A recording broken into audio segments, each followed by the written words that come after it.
Swimming পুলের পাশে উত্তাপ ছড়ালেন অধরা খান। সিনেমার চেয়ে সামাজিক যোগাযোগ মাধ্যমেই বেশি সরব বর্তমান সময়ের চিত্রনায়িকা অধরা খান।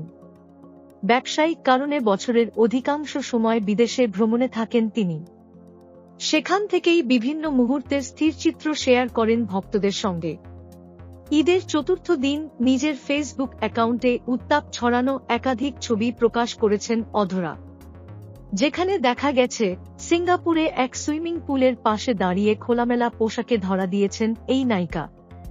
হলুদ বিকিনিতে ভক্তদের হৃদয়ে ঝড় তুলেছেন তিনি। অধরার সেই ছবিতে ভক্তরাও নানা রকম মন্তব্য করেছেন।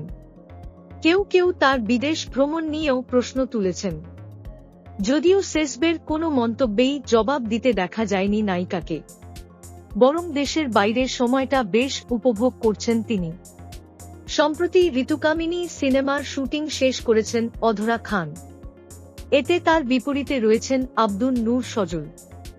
জাহিদ হোসেন পরিচালিত সিনেমায় আরও অভিনয় করেছেন ফজলুর রহমান বাবু, দীপা খন্দকার ও রুনা খান সহ অনেকে। অধরা খান বেশ কিছু সিনেমায় অভিনয় করেছেন। এর মধ্যে রয়েছে নায়ক, মাতাল, পাগলের মতো ভালোবাসি, সুলতানপুর ইত্যাদি। এছাড়াও এই নায়িকার মুক্তির অপেক্ষায় রয়েছে ওহিদুজ্জামান ডায়মন্ড পরিচালিত দক্ষিণ দুয়ার। আপনি কি বিনোদন, রহস্য এবং মজার খবর পছন্দ করেন? তাহলে এখনই গোলমাল চ্যানেলে সাবস্ক্রাইব করতে ভুলবেন না। ধন্যবাদ।